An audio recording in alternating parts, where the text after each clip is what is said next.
7 semi ও 3 semi ব্যাসার্ধ বিশিষ্ট দুটি বৃত্ত বহিঃস্পর্শ করলে তাদের কেন্দ্রদ্বয়ের মধ্যে দূরত্ব কত হবে?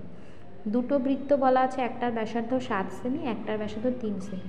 বৃত্ত দুটি পরস্পরকে স্পর্শ করেছে এবং কীভাবে? বাইরের দিক থেকে স্পর্শ করেছে, বহিঃস্পর্শ। অর্থাৎ ছবিটা হবে এরকম, এটা ধরো 7 সেমি বৃত্তের ব্যাসার্ধ, আর এর সঙ্গেই টাচ করে আছে যে বৃত্তটা, তার ব্যাসার্ধ 3 সেমি। তাহলে এদের কেন্দ্রদ্বয়ের দূরত্ব কত হবে? এইটা হচ্ছে 7 সেমি, এইটা 3 সেমি।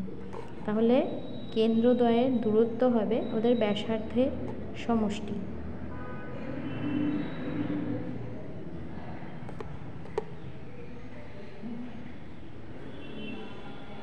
অর্থাৎ 7 + 3 10 সেমি হবে অ্যান্সার।